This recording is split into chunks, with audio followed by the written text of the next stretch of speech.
Hey YouTube, Mr. Terry back here once again for another History Teacher Reacts video. Today we're going to be watching Oversimplified's video on World War I. Now they did two parts on this, and right now you're watching part 1. Keep an eye out for part 2. If you like the original video from Oversimplified, be sure to go to the link that I'll have below, which will take you to their channel, so you can make sure to give them like and subscribe, and the credit, of course, that they deserve. And if you like what we're doing here, make sure you subscribe to this channel. Also, for any history fans out there, I invite you to join our Discord channel. A link to that will also be in the description, and hope to see you over there. All right, we'll go ahead and get started here with Oversimplified World War I, Part 1. The world of 1914, a time of modern technology, culture, and fashion. Just a revolution, full speed now. Let's have a war. Everyone knew a big war was coming. France wanted some stuff back that Germany had taken from it. Germany wanted to take more of everyone's stuff, and they were building a big sexy navy that was making the British uncomfortable.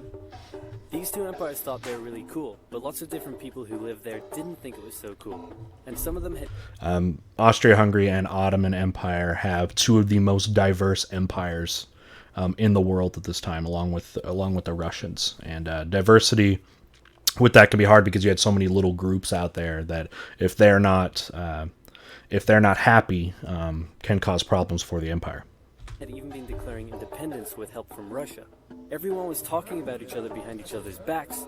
Throw in the fact that military technology had come a long way since the last major war, and suddenly everyone was pretty eager to beat each other up. In this area of Austria, hey, it's like high school. Some Serbs and Bosnians who hated living in Austria-Hungary. Here's where it is, Bosnia. This whole thing's going to take place right here in Sarajevo. Background information for this this area. This whole area of the Balkans here. Let me fast forward so I can hopefully get a bigger map Franz here. Ferdinand goes there for a night. Let's go back. Okay, good. Okay, this area right down here, I don't know if you can see my mouse very well. This whole area right here of what we call the Balkans, Balkan Peninsula, used to be part of Ottoman Empire. And it wasn't. It was part of Ottoman Empire not that long before this here. And so these are all new nations, you know, at this time. Now, one of the nations that was trying to get its independence from Ottoman Empire, or region, was that little tip that they just talked about there, Bosnia, right here in the southern part of Austria-Hungary. Now, as you can see, as according to this map, they don't get their independence right at this time. So you can see this area has had a recent history of nationalist ambitions. But what actually ended up happening here is, although this territory used to be part of the Ottoman Empire, they very quickly lose this kind of independence because Austria-Hungary basically comes in and sweeps and takes it away. And that's really important for you to understand this in this early stage here, is this region down here, Bosnia, does not like being part of the Austro-Hungarian Empire. They do not like it. They want to get independence like these other nations that used to be the part of the Ottoman Empire as well. So I think it's important to understand that in the recent conflict that is going to end up taking place here in Sarajevo, which is the capital of Bosnia. A little bit of background of what these people have been going through. Was pretty eager to beat each other up. In this area of Austria-Hungary live some Serbs and Bosnians who hated living in Austria-Hungary. So the Austro-Hungarian Archduke Franz Ferdinand goes there for a nice drive in an open-top car with his car's route published in advance. And that went just about as well as you'd expect. Franz Ferdinand is an heir to the Austro-Hungarian throne, so he wasn't just some kind of nobody. But a little bit interesting about him, the current emperor was somebody that was much more of a hardliner against the Bosnians and trying to keep them as part of the empire. And Franz Ferdinand was actually known to be a little bit more of a moderate, and maybe a little bit more sympathetic to the kind of the plight of the Bosnians here. So in the end, it's kind of interesting because they're going to assassinate this guy. He's going to be a future, could be future emperor here, but is also somebody that, if in power, may have improved possibly the situation for the Bosnians. Again, as he was more moderate than the current emperor. So interesting to think about. They end up assassinating somebody that possibly, who knows, could have been easier on them. But who knows, again, what he would have done with Bosnia if he had become the emperor here. So, yep, they are. He is a target here. A couple other interesting things about this visit to Sarajevo. The visit to Sarajevo had bad timing written all over it. The time that he was coming to Sarajevo was basically a holiday of independence and nationalism, as on that exact date and a couple different periods, I believe was when the Ottoman Empire first annexed this region, but then also had gained their independence on like that same day. I mean, it's like a nationalistic day. It's a very patriotic day, and you have this guy who is hated in this region coming to parade around in your capital city. In my class, I'll be like, all right, what's a country that United States isn't on bad terms? And they all throw out names, and I'll be like, all right, what if the leader of their country showed up on the 4th of July as this hated person and paraded himself around? Don't you think that'd add almost to the tension in a way? And then they're like, oh yeah, I get this now. So the timing that Franz Ferdinand ends up coming was bad, and it compounded even more so with the kind of the history of this day. So, all right. Some assassins were waiting for him along the way and threw bombs at his car, but they missed and blew up some officers behind him instead. So the assassin group is called the Black Hand, by the way. The whole war never happens. Except no, the Archduke doesn't leave, but instead goes back out in the open-top car to visit the injured officers in hospital. The driver takes a wrong turn and by sheer coincidence gets stuck beside one of the failed assassins, who shoots him. The dude already survived an assassination attempt earlier that day, and obviously he feels bad that people in his group had gotten hurt, and wants to visit them, but man, he was rolling the dice on that one. And yeah, from what I understand, the assassin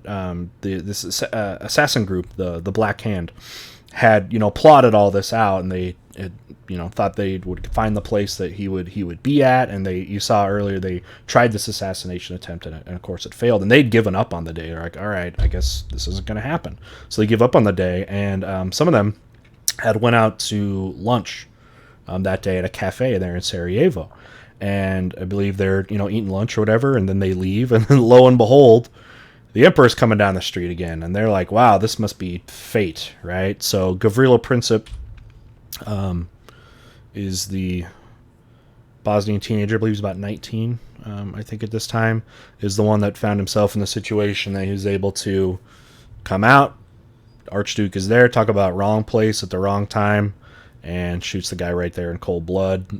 They capture him and the others. Gavrilo Princip gets prison time. He was actually too young for the death penalty, so he was going to get a prison sentence. He ends up getting, I forget what kind of ailment or disease, and dies a few years into, not very long, a few years into prison. So, all right, let's continue. Coincidence gets stuck beside one of the failed assassins, who shoots him. Yep. Austria-Hungary is understandably pissed about all this, and they think the Serbian government had something to do with it.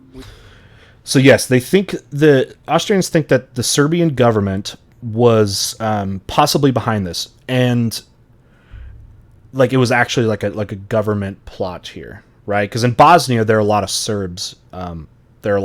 There, and so the Austrian government thinks the Serbian government is a part of this. Now we end up finding out that it does seem to be that there were some officials from the military and government that did help supply the Black Hand with weapons and things like that, but it doesn't seem like necessarily like an official plot by the Serbians. But that's why they're directing this to Serbia, although they're a different nation outside of this scenario, but they think that they were part of the plot. So that's why the Austrians are upset here. Which they might have. So they go to their ally Germany and say, hey Germany, we're going to declare war on Serbia, and Germany is all for that. This is often, they call this the blank check. So Austria-Hungary goes and appeals to Germany for help with this. Basically, do you have our backs here? And Germany said absolutely. There was the Kaiser Wilhelm signed what was called the blank check, basically saying you take whatever you need, right?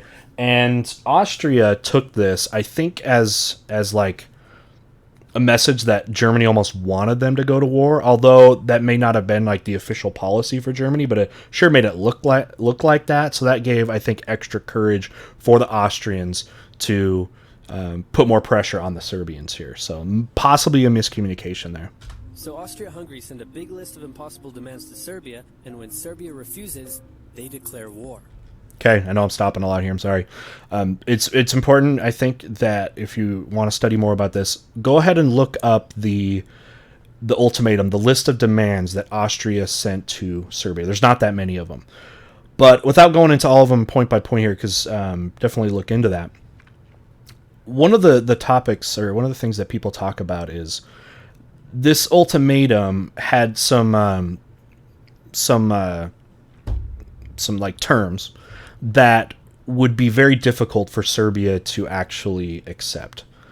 And a discussion to have is this. Did Austria-Hungary intentionally make the ultimatum basically impossible to agree upon so that they could go to war with Serbia, which they would have wanted to do possibly anyways? And then in doing that, though, then maybe like giving out this ultimatum and giving them a chance, so to speak, because in it says you got to listen, you got to agree to all of these, otherwise there's going to be a war. Also, I believe they put a time limit. It's like, hey, you've got like a day or 24, 48 hours, I forget how many hours, and that was it. You have to agree to all these things in this time period, or there's going to be war declared on you. But one of the points is, did they make that intentionally so difficult that Serbia would have no choice but to reject it, thus giving opportunity for Austria to go to war, and also possibly making that not look as aggressive or as bad, because it's like, hey, we gave you a chance, but you turned it down. So it puts the ball kind of in your court as far as where the blame goes. So definitely look into the ultimatum. But this is obviously going to make Serbia really scared, because up to this point, Austria-Hungary is a very big nation, although Serbians are very tough as well and fight very well. But they also have the Germans, who is a giant military with all kinds of advantages. So naturally, they're going to be very frightened right now. Are going to have to look for help. Austria-Hungary and Germany are friends, and Serbia is protected by Russia, who's friends with France, so they'll declare war on each. Sorry, no. Again, I'm stopping a lot. Russia here. Why are they allies? Because I think that's an important question. Is why do countries ally? What makes them candidates to ally with each other? Now, the kind of Slovak culture and some of the ethnic groups in Eastern Europe were ones that the Russians almost had like almost like a paternalistic view, and kind of like they were like little brothers or little cousins. It kind of felt like they were like the protectors of these people. So that brought a little bit of the cultural connection of why these countries would be allied as well. Okay. Now with France, that makes a very important strategic ally with the Russians, as this alliance centrally here in Germany, Austria, Hungary, with France and Russia, you're able to spread out, right? And that can be, of course, an advantage. But this alliance system is going to make things a little bit tricky. Each other. Montenegro joins in too. France and Britain also have a kind of alliance. So when France says, hey, Britain, you got my back? Britain is like, maybe. And then they decide to stay out of it, which is great for Germany. Yeah, they're not. England and France have a very complicated history. Russia is so big and clumsy that it will take them a while to get ready. Okay, I'm going to go back to this because you need to listen. Schlieffen Plan. Man, there's so much stuff here, and they pack it into. It's only a 6-minute video. Although it's only part 1, this thing could easily be much longer here. We just talked about how Russia and France have this advantage of being on both sides of the Central Powers here, right? And Germany and Austria-Hungary, of course, they understand that this is an issue. So you need to have a strategy to be able to overcome this disadvantage of being surrounded on two fronts. So this is called the Schlieffen Plan, which they're just about to talk to. And I think I'll probably add, depending on how much detail they go in, maybe add a little bit more to that. Because Germany has a plan. They know that Russia is so big and clumsy that it will take them a while to get ready for war. So with this guy in charge, Germany will send all its troops into France at lightning speed while Russia's getting ready, defeat France, then move all the troops to Russia and defeat Russia, and then we all speak German and eat Pfefferpottast every day. Just one problem. France has loads of forts and defenses along its German border. Okay, let's go ahead and take a look back here. So, let's go to this so I can show you a little bit.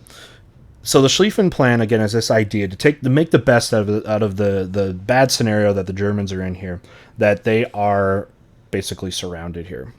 Now, they talked about this a little bit. Russia has the largest standing army in Europe at this time. It's probably about 6 million people, with the German army probably about 4.5, the French army probably around 1 million, British are 3 million with France. British army, standing army at this time isn't necessarily huge, but they make up for that in the Navy, and they can raise an army for sure. But England's not in this scenario right here. But so with Russia having an enormous army, the issue with Russia is it's very large, and it would take a long time to mobilize this army. So what they believe could be possible, or what needs to be done here, is to try to avoid having to front two fronts at the same time. You need to attack one of the sides that you think needs to be attacked first. So the target then is France. So the idea is you go in all in with France, right? Going hard there, and take out France before the Russians can finish their mobilization. And then hopefully that by the time when France is gone, Russia is not mobilized, but then you can shift all the troops and things like that over from west to east, thus potentially avoiding a two-front war. Now, there's another part of this piece that I'm sure they're going to get to, and I'll give them a chance to get to, which is how do you take France out as quickly as possible, because that has to happen.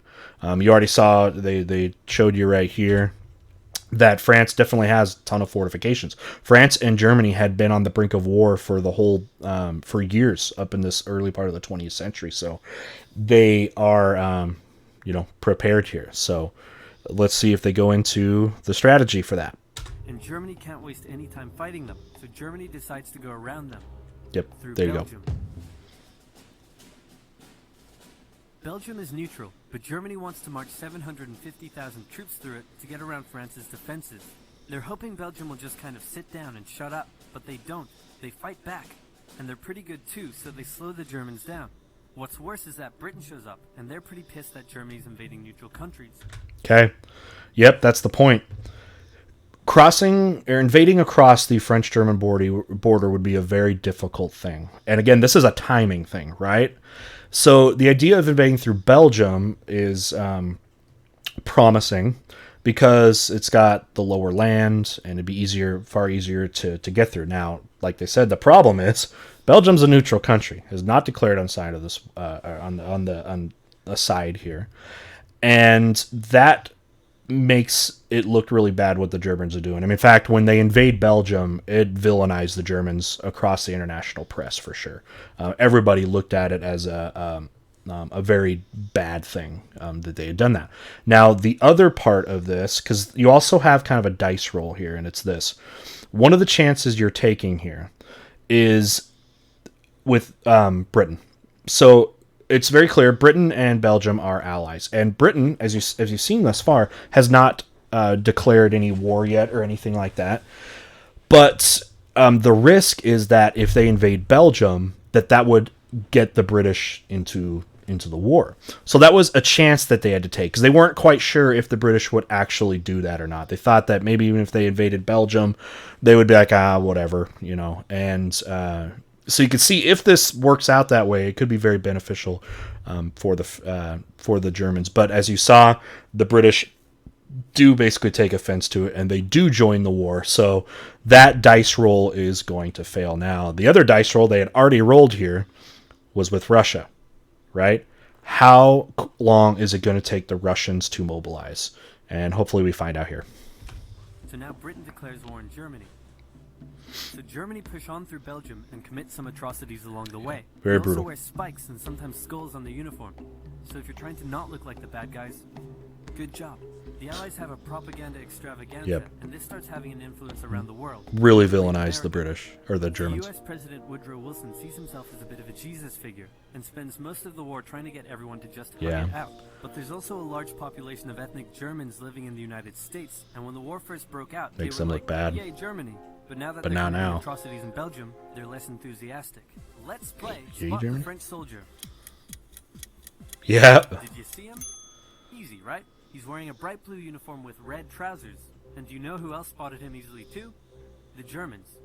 So when the French were slowly marching in columns through the countryside, the Germans easily tore them to shreds with their giant guns. All the nations involved in this war went in with an old school war mentality. Yeah, good point here, and we'll go back like 5 seconds so you can see it.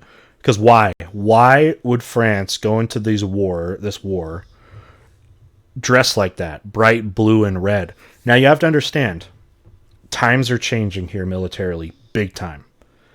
In the older days, with even with rifles and things like that, rifles, they were not very good, right? In the old days, they took forever to reload. They were extremely inaccurate, and you had to fight at such a close distance that, to be honest, what you wore was not really that important. In fact, one reason that wearing bright can be good is you can tell who's on your side or not. But this is the 20th century here. Okay, this is 1914. Tactics and technology have changed, and I'm assuming here that they will talk about the new technologies that completely changed warfare and made the old ways inefficient. Old ways that used to be super effective. I mean, they're talking about it here.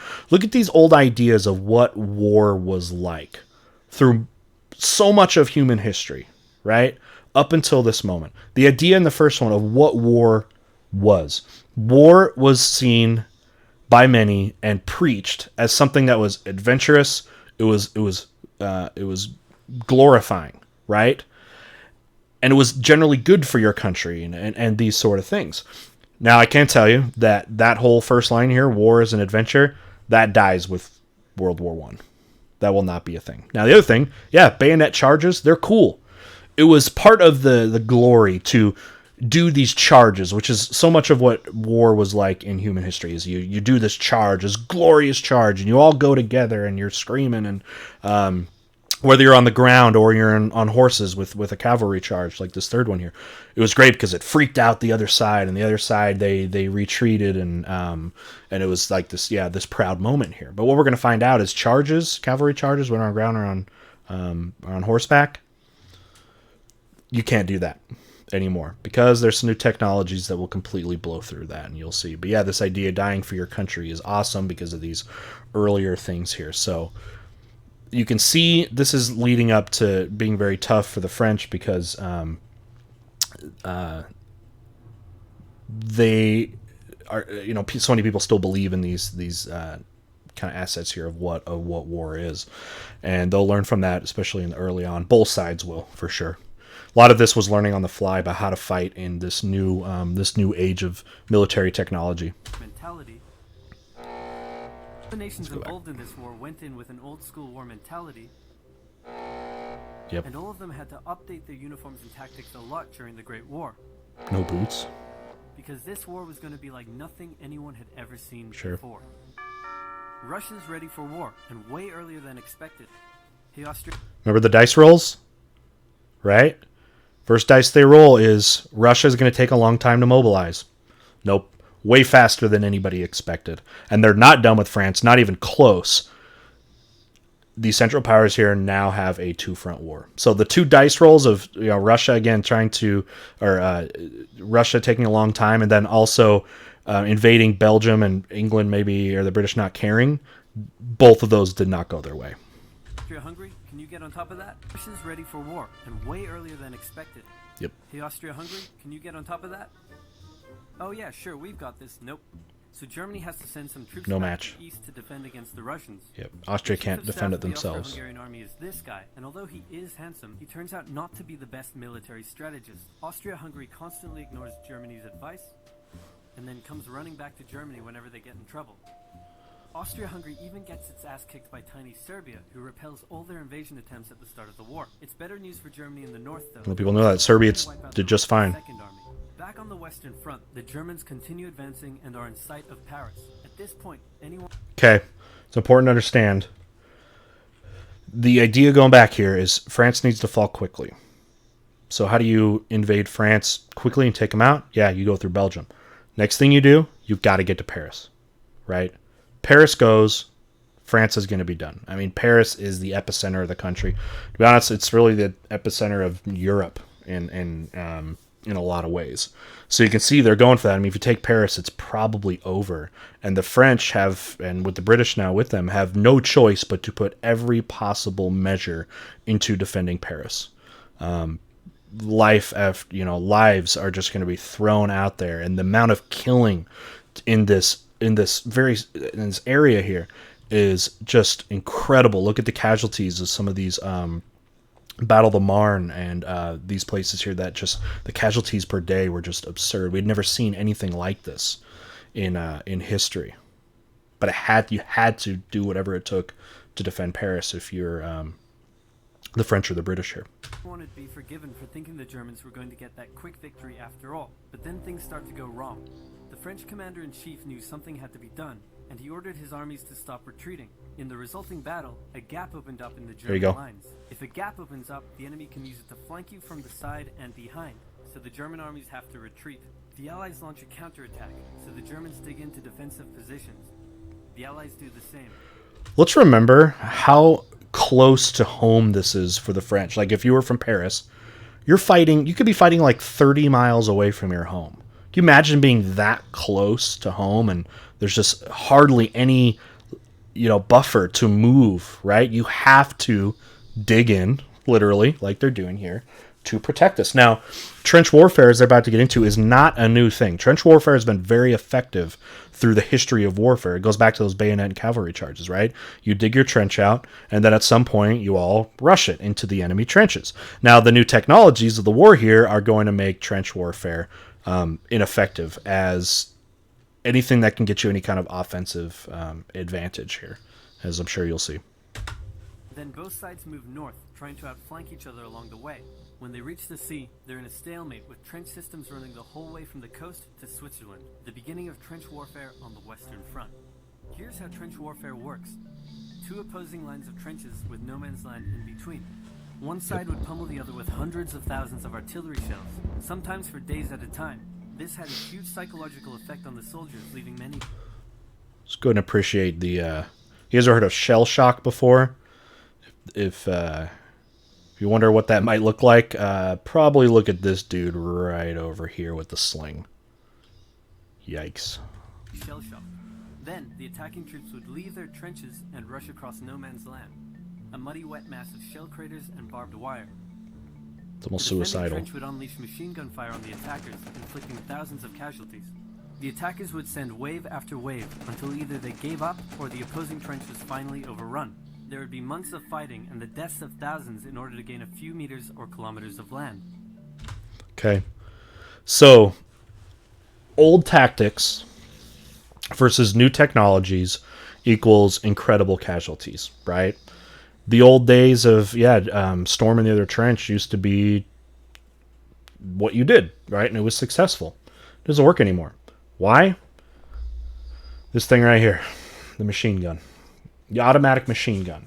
You can set a turret up, have two people man it, and completely wipe out all kinds of people that come across, right? And in the early months of this war, they just threw people into these trenches because this is what you do, right? Or out of the trenches into no man's land. That's just what you did. And the casualties were just appalling. I remember reading I believe it was a German machine gunner who talked about in fighting at the Battle of the Marne was talking about what it was like to man these machine guns against these cavalry charges. And he basically said, I didn't even have to aim. Didn't even have to aim. You could just hold it down, your trigger, right? Gun feeds and just mows people. Countless amount of people here. And this is how it went. And obviously that's going to change later. And they figure out, no, you cannot do this. So what eventually is going to happen here is you can't leave your trench. You can't leave your trench, which means nobody is moving. Think of the trench system as a big ladder, right? And you're trying to move up rungs. And both sides would, eventually try to make some kind of charge, and some were successful, and you go to the other enemy trench and you get it, but you really didn't move very far, right? It could take tens of thousands of lives to move feet, you know what I mean? Which is why this thing is going to entrench itself into a stalemate, which most of the war it is. Basically almost a 4-year stalemate here. And machine gun was a huge part of that. Now, the other thing, you have barbed wire here. Barbed wire, this is one of the first wars that barbed wire was actually ever used in, and it also made trench warfare even difficult too, because even if you did get the guts to go out there, you had to go through a maze of barbed wire while they're shooting at you, and that's not going to make people want to move either. So you have a couple inventions here which led to this stalemate. And again, you got these old tactics and new technologies, and nobody really knows how to deal with it early in the war here. Months of fighting and the deaths of thousands in order to gain a few meters or kilometers of land. Living in the trenches was hard work too. Corpses, mud that could swallow you whole, pools of poisonous water, rats, disease, the smell. It's insane that millions of soldiers put up with these conditions, and commanders ordered them to do so for years. Okay, yeah, it looks like they're done here. Part 2 will be coming up. Remember how we talked about and said earlier how war was seen as glorious, right? It was a common thing in Europe here, because think about it, this era, the age of imperialism here, warfare has been very successful for Europeans in the recent times here, especially because so much of what they were fighting were foreign peoples that didn't have the military superiority. And yeah, war was seen as glorious. Trench warfare changed that.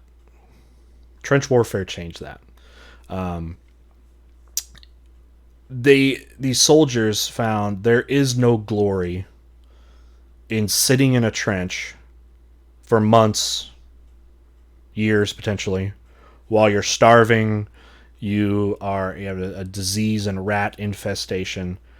There's no glory in that. It's just sitting in a trench waiting to be blown up, which is essentially what you were doing in trench warfare, just basically waiting for your turn. There was no glory in that, and I think that was a huge part of it. One thing I want to end with here is a strong teaching point, which will really help you understand the short and long-term causes of World War I. It's an acronym, and maybe you've heard it before, that there are 4 main long-term causes of World War I. Main, M-A-I-N. We're going to break down an acronym here real quick. Long-term causes. Let's start with M, right? First letter here. Militarism. The idea at this time that for your country to be great, you need to have a strong military, a large standing military that is as technologically advanced as possible. It's like this kind of scoreboard thing. Even if you're not even at war, the idea of having a large military was something that they took pride in. It's like a scoreboard. Even if you're not fighting, you want to have more than, the other person. So the amount of money, the budgeting that was gone to that was just insane at this time. But okay, so you got militarism. And the thing about militarism, I kind of use this analogy. It's like your military is like a new toy, right? And when you get your new toy, you keep it nice and you keep it clean and that sort of thing. But what's the point of the toy if you can't go use it? Can't go play with it? And it's like these militaries, like they have this toy, right, that they're so proud of, and they want to play with it. They want to use it. Of course, this analogy leads to death, though. Let's go move on with our acronym. Second one is alliances. Okay, you saw the alliance system here. It was generally agreed upon at this time that alliances were a good thing, right? They were a good thing for the health of Europe. Especially as long as they're balanced. And the 2 alliance systems here had definitely some balance in them in a way. But why were people kind of okay with these? Well, it was kind of come down to this idea that alliances actually keep peace, right? Because the idea was that no one would basically be stupid enough to attack another country because they're going to have allies. So on that logic, you keep peace there. But there's a double edge to this sword. There's another edge here. And that is, it can keep peace that way. But what it can also do is make a small conflict turn into a much larger conflict. For example, this whole thing here could have, this whole scenario here, going back to the assassination of the Archduke, at its core could have been an Austria versus Serbia conflict, right? Because, think about it. Russia, Germany, France, they have nothing to do with this assassination, which also, of course, leads people to believe that assassination is not the true cause of this war. It lit an already, they have this analogy of there was a powder keg. Think of all these ingredients for war are there, but they're just waiting for a spark because they want to use it. But anyway, the alliance system, what it ended up doing is bringing in more countries and bigger countries into this conflict so That is one of the other long-term causes. So we got, for MAIN, we got militarism, we got alliances. The third one, imperialism. This is the height of the age of imperialism for these nations involved here. The idea that for your country to be great, it needs to have colonies, right? You have colonies all over the world, and they make you money, and you're able to spread your, superior culture. Is what they believed here, and that was like a scoreboard thing too. Is like who has the most colonies, France, Germany, etc. And so you have that competition there as well. Plus just the whole colonial, the idea that Eastern Europe used to be all colonial here under Ottoman Empire and others, that you still have that that going on there. And then the last of that acronym, right, is N, and that is nationalism. The idea of extreme pride in one's country, and it's probably never been as high as it was at this time here. Nationalism being this idea of extreme pride in your country, and that can develop into other things like further stages, like my country's great, but then there's also like my country's better than your country. Then there's my country's better than your country, and I'm going to prove it to you. You know what I mean? So you have that kind of political and social motivation there as well. So those are your four kind of easy to remember 4 long-term causes of the war. So again, MAIN, 4 main causes: militarism, alliances, imperialism, nationalism. Now something else we can do here. We can also throw in the short-term cause of this, or immediate cause, short-term cause here, of the causes of this war. We can shuffle the MAIN around, and we're going to add an A to it at the end. And we're going to make the word mania. Now that extra A we added here, assassination.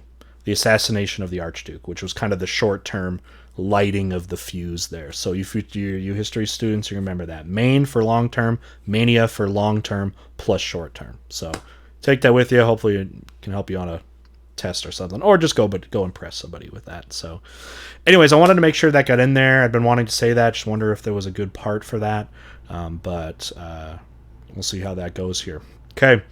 We'll let them finish out here if they got any last little words. Only a few seconds left as they're, looks like, introducing part 2. And commanders ordered them to do so for years. Okay. Okay. So we'll definitely be checking out part 2. Make sure you look out for that so we can continue and wrap up World War I there. Thanks again for joining us here. If you kind of like kind of how I do things here, make sure to subscribe for more videos like this in the future. If you like the original video, make sure you go to the link in the description. That will send you back to the Oversimplified channel so you can like and subscribe there. Again, too, like I said at the beginning, if you would like to join our little community of history fans, you may join our Discord server, and a link will be down below for that as well. All right, with that, again, thanks for watching, and we'll see you next time.